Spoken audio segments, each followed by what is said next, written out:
Out of 1,000 transactions you make as a business, there's probably only like 50 that actually need your attention. The rest of them are much more routine and can be automated for you.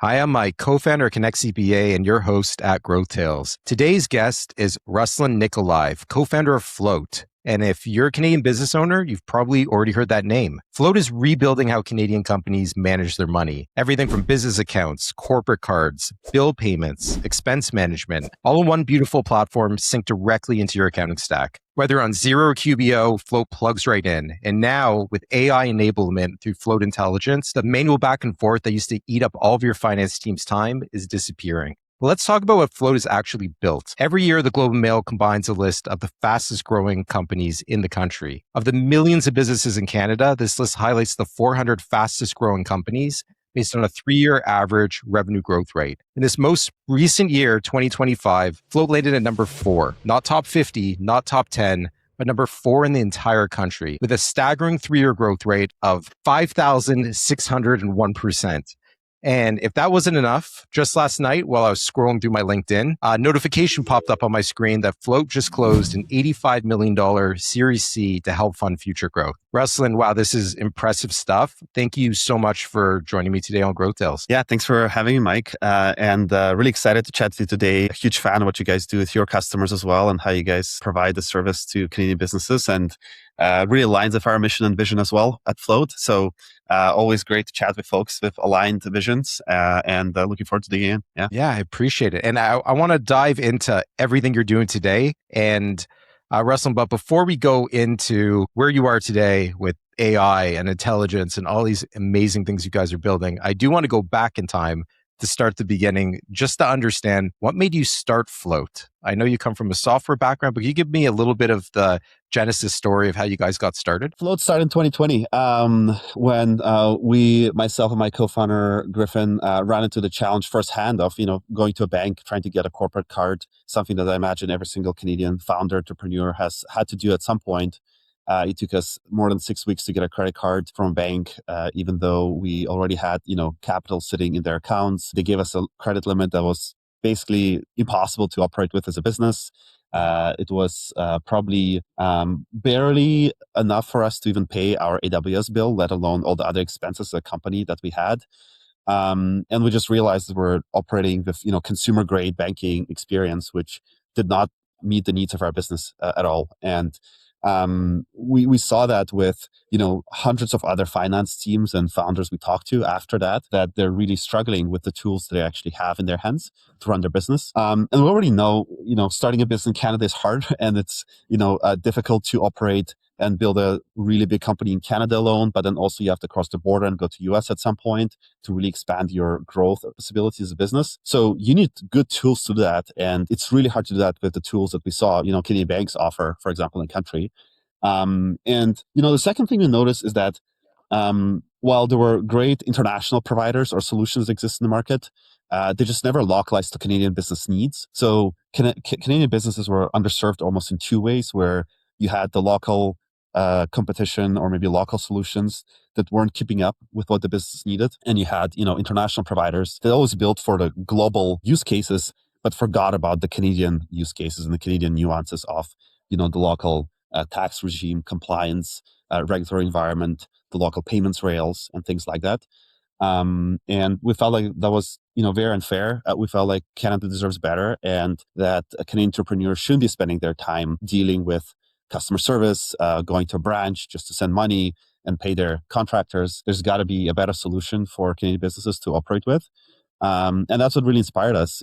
We were founders ourselves. We had to deal with this firsthand. We felt like no other founder should experience this again. And similar goes to finance teams that, spend hours and hours reconciling their books manually, dealing with sort of systems that don't talk to each other at all. And that felt like the tedious work that we can help them automate end to end. Yeah, and I couldn't agree with you more. And I think what you've built goes way beyond just obviously simplifying corporate cards. And a lot of people do know Float for the corporate cards. I mean, the ease of use of just spinning out a virtual card.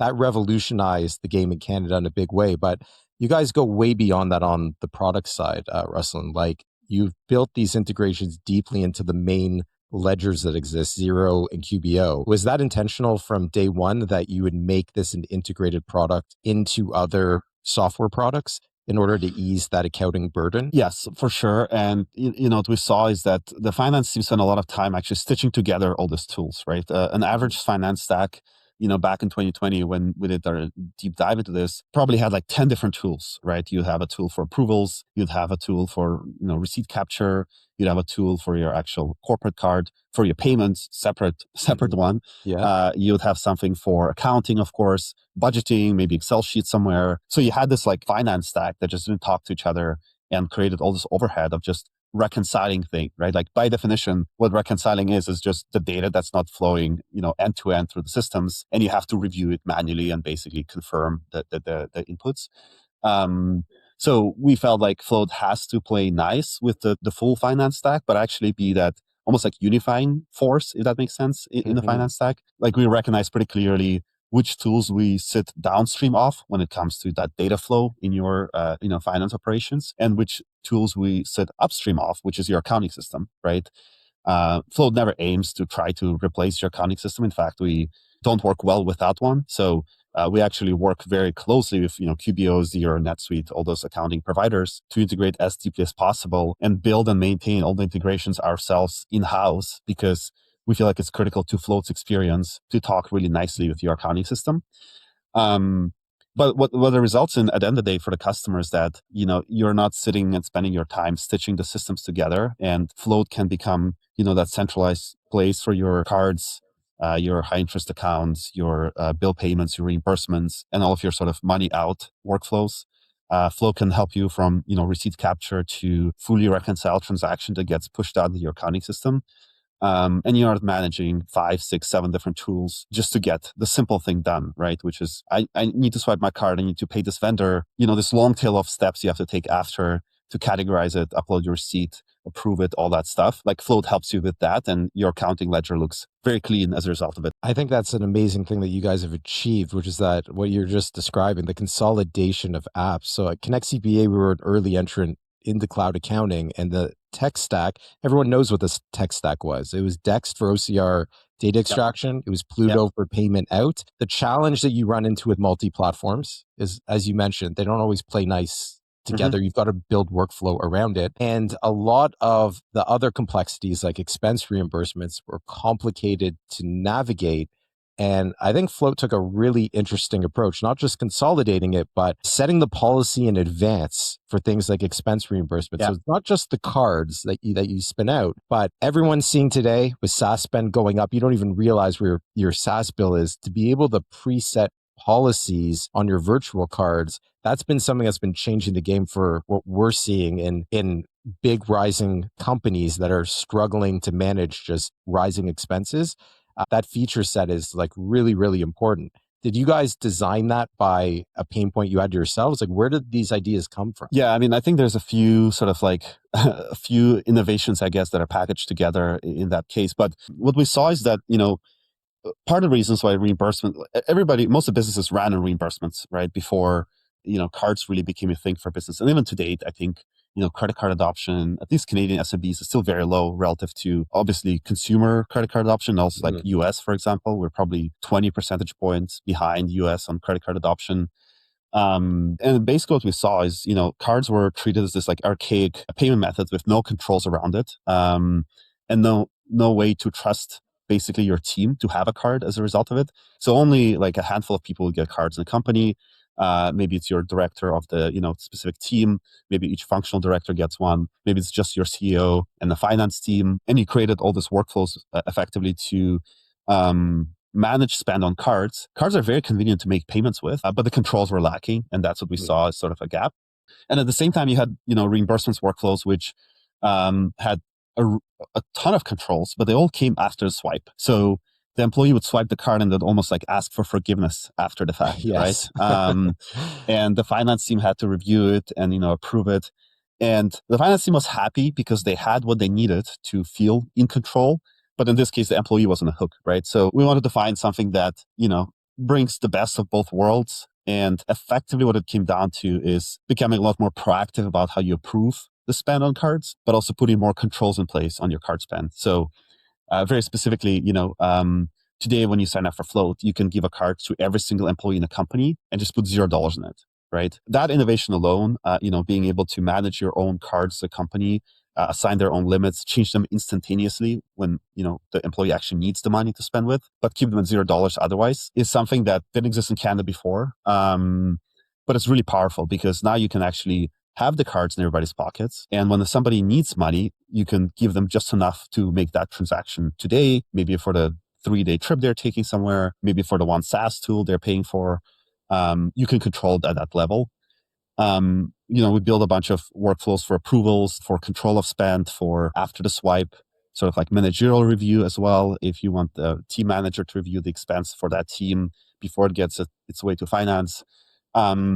So by building all this, workflows around the cards and really enhancing the controls around the spend, we've actually flipped the equation where you're not asking for forgiveness later and spending first on your own card. But you're actually asking for permission to spend. And if the finance team gives it to you, that dollar amount can be provisioned to your card in a second and you can go swipe it, right? So you can top up a card on the go. If you run out of money, you can, ask for a top up. If you are buying something right now and your manager will get notified over Slack and they can approve it there, the entire sort of idea about cards not having controls and being low trust kind of vanished over time. And now you can, manage your spend way more effectively. And for finance team, it's great because you don't get the cash flow shocks when everybody submits reimbursement requests all at once at the end of the month. You're not dealing with very manual and tedious follow-ups and back and forth around, why'd you spend this money? What was it for? Just don't approve it if you don't know what it's going to be for. And that's sort of the better solution for everybody.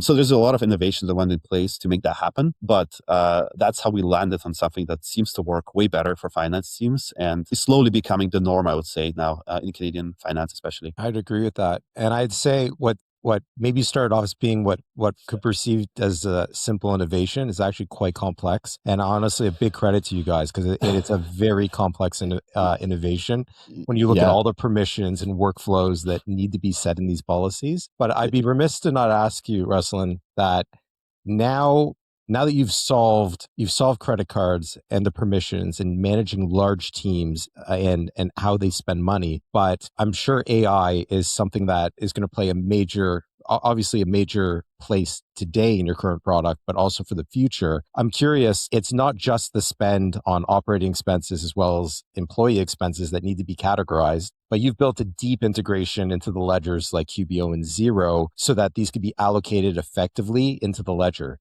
And how is AI going to play a factor in that? And what else are you guys using AI for presently? Yeah, I mean, I think there's a few ways to answer that. I think, maybe I'll start off by saying I think that the same laws apply to everything. Like AI hasn't created like a magical outcome for companies, but by the same laws, I mean, you still need to build up your finance stack from ground up. And if you haven't figured that out yet, then that's the better thing to prioritize first before you start really looking to like AI use cases and AI leverage, let's say.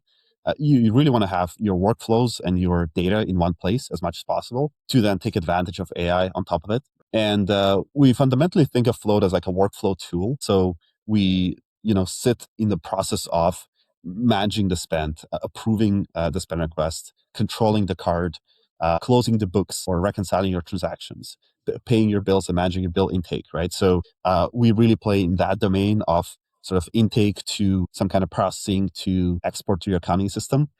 And what that means for us specifically is this is where customers spend a lot of their time. And this is where we have a lot of opportunity to save them that time with AI and automation specifically. So, the best example I can bring up is from day one, we wanted to completely get rid of the idea of transaction coding. Our North Star vision has always been, how can you like swipe and forget, right? As a spender, that would be a great experience, but you can't quite do that because finance has all this, checks in place, which are there for a good reason. But how can we help you, complete those checks in a less manual way? And that's where we've deployed, a lot of our, AI and initial efforts there.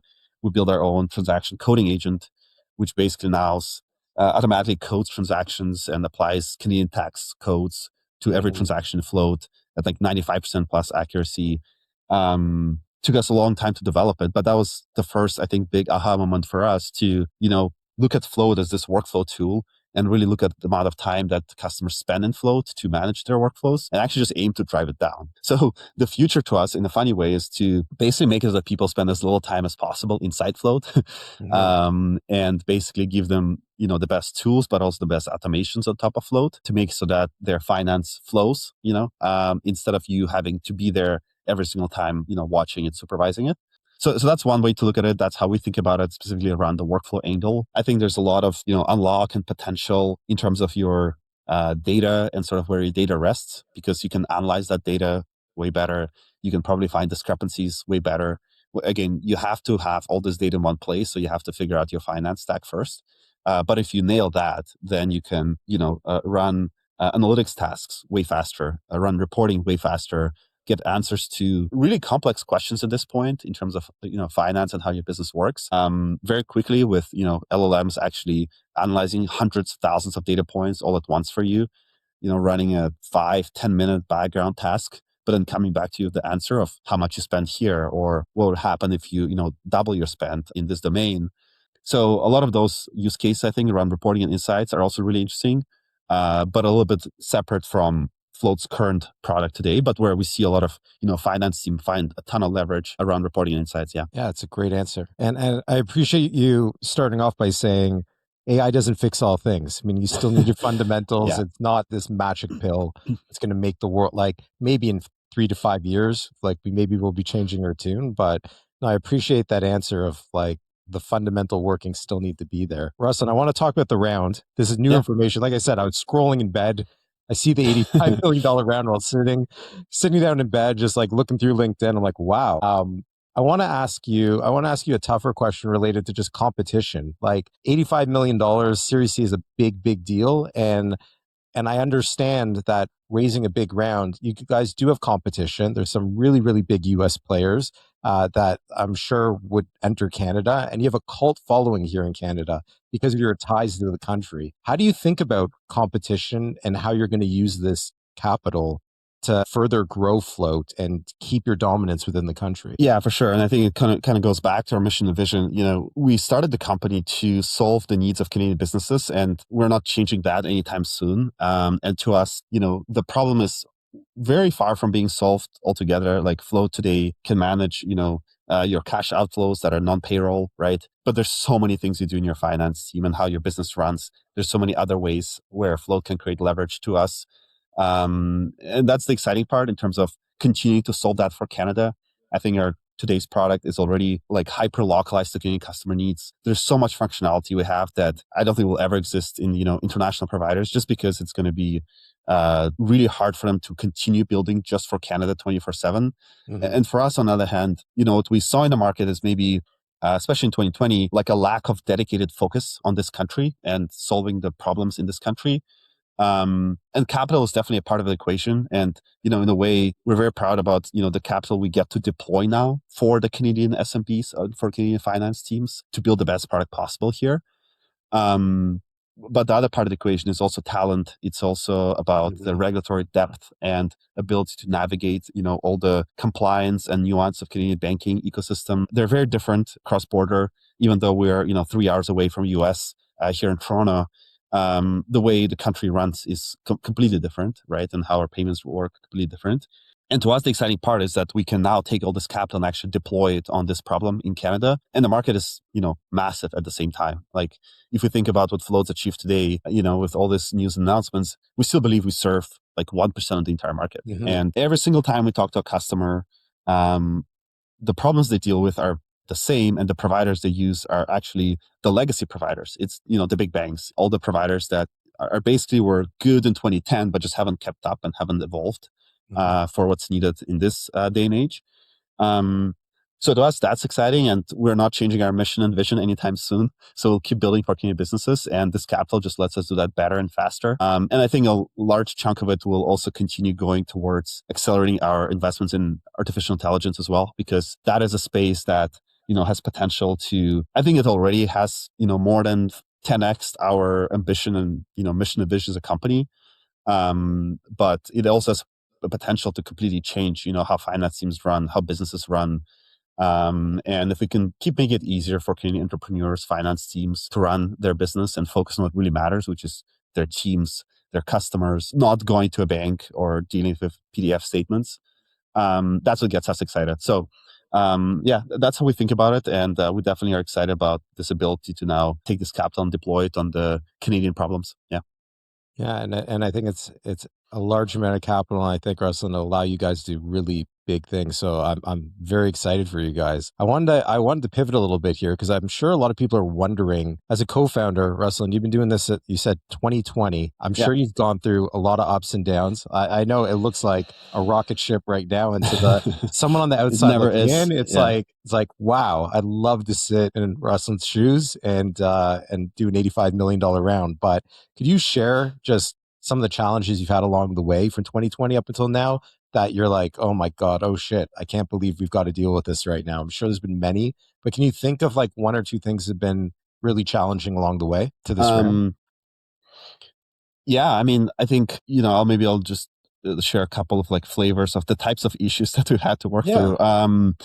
The first one is, this reality of what it's like to build financial products in Canada, where, the rails and the regulatory frameworks are quite far behind from what's Mhm. needed to actually build effectively. And, anything from overnight requirements being changed without us knowing, and then having to go to thousands of businesses and tell them to do something new in a product, to adapting internally to these requirements and having to completely rehaul our own processes internally in a very short spans of time just to continue being compliant. And we really pride ourselves on building in Canada and building with the Canadian regulatory framework in mind. So Mhm. that's important to us. So there's definitely a handful of those stories around, launching financial products in Canada from ground up without, core infrastructure being widely available and really having to engineer those solutions from scratch ourselves.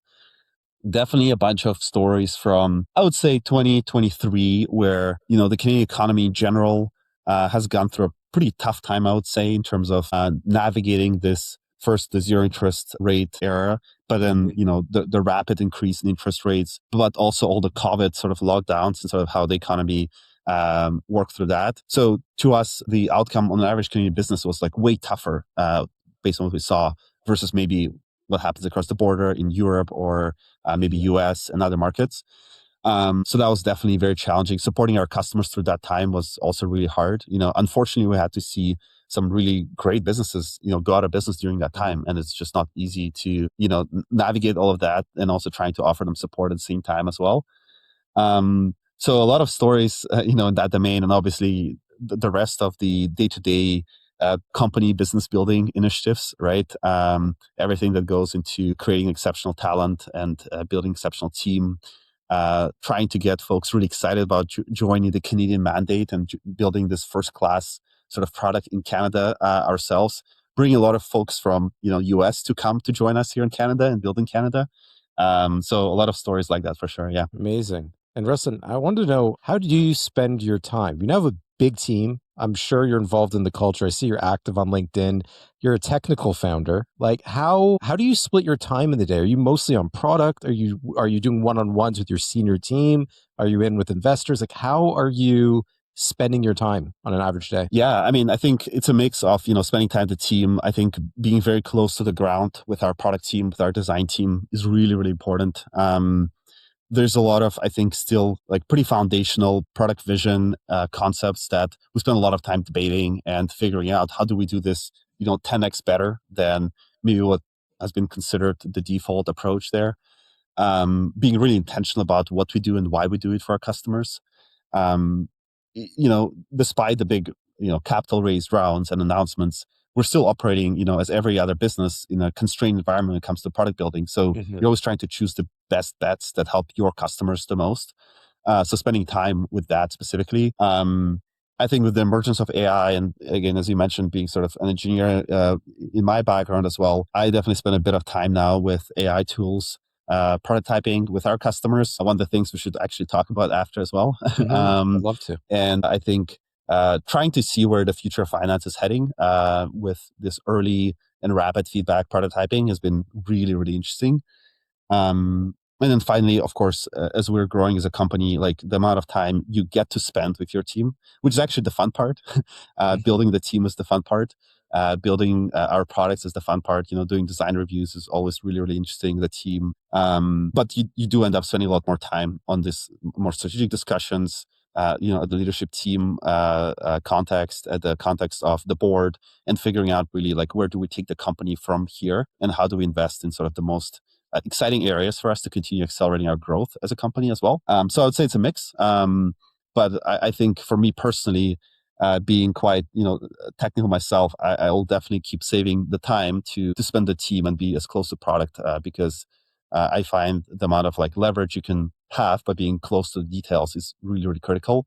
And it's something, frankly, I would say expect and say across all of Float, where folks, especially in leadership roles, should be able to operate at all levels, right? You should be able to go into details with your team if needed and make the important decisions. And you should also be able to zoom out and sort of like set the broader strategy and vision. So I think continuing to that, I'll definitely keep doing that myself, and our team I know is doing the same thing as well. Amazing. I have a final question for you, Ruslan. With AI, obviously here, there's probably huge efficiencies you guys can gain in terms of coding and building product, and it's only getting better and better. Where do you see Float in light of the most recent Series C? What's your vision for the next 3 to 5 years? Like what are you guys thinking? You don't need to give me the exact roadmap or the secrets. I just want to understand where do you see the product going? Yeah, no, I mean, I'm happy to share, as much as we can. So at a high level, we see a few opportunities. We see, the core job of, say, expense management that now feels like it's on the verge of being potentially automated end to end, right? And what we believe is the better approach to it is not being, critically involved in every single step of the process, but actually being getting 80% of it basically done automatically with the help of AI, and being alerted about the things that you actually need to review, right? And I think that's exactly the area where AI is getting really good at. The routine things, out of 1,000 transactions you make as a business, there's probably only like 50 that actually need your attention. The rest of them are much more routine and can be automated for you. So really helping you choose where you spend your time within this workflows is probably the area where we're going to be spending a lot more time ourselves. We also think a lot about employee experience. So we talked a lot about finance teams, but to us, actually, the important area is also I'm a spender on Float. I use our product all the time. I actually file a reimbursement request once a month, just on purpose, I do as well. just to see, just to see how that felt. But obviously, use cards most of the time. But the thing we care about a lot for spenders is effectively make sure that the spend experience becomes as frictionless as possible. We believe that the reimbursement process itself is super tedious, and nobody likes doing it. And if anything, it makes the finance team's jobs harder when that reimbursement flow is like really complex and tedious, right? So we want to remove the friction from as much of the spending for the employees as possible, while keeping them in check and sort of keeping the finance team in control of the spend. So there's a lot of, I think, workflows that we want to automate there, from receipt capture to most recently, we launched our receipt matching automations as well. Transaction coding we already talked about, using AI there quite extensively. But there's a lot of other, small steps you have to do as a spender. Our vision for spenders especially is, why would you ever need to log into Float, right? If you have the card, if you know how much money you have there, if you know to spend this card on versus not, why do you ever need to log into your Float account? Our vision is to try to eliminate that completely for spenders and make it as frictionless as possible. And then I think the last piece I'll mention is, there's a lot of other areas where Float can work with the external tools to help you with making decisions and taking action across your systems.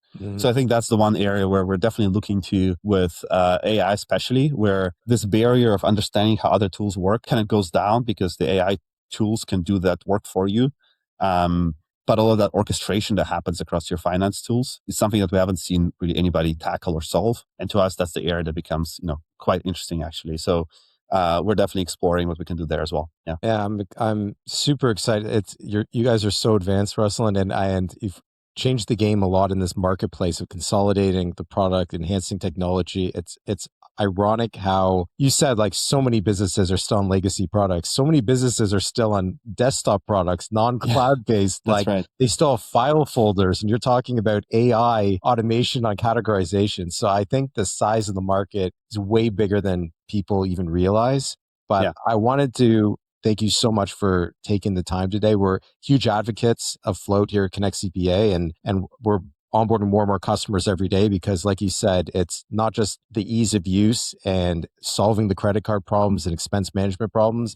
It's the fact that it's that seamless one-stop shop to integrations into your core ledger. And you guys are doing a great job. And I'm super excited to see what you guys do with this round. And we're going to be following along on LinkedIn because I know you're quite active there. Yeah. But thanks again, Ruslan. It's been amazing having you here today. Yeah, no, thank you as well. Great to be part of this, and always awesome to work with the customers that you guys serve. And something I didn't touch on is, we really deeply pride customer service ourselves. We actually went almost the other way in terms of automations in customer service, where we chose not to automate many parts of our customer service and keep humans involved because our customers actually like that. And yeah, working with partners like yourself and having, that same level of expectations for what great customer service looks like is always awesome. So looking forward to working more with you guys as well. Yeah, it's amazing. Well, thanks again, Ruslan, and looking out to see more success with this new round. Thanks, Mike. Take care.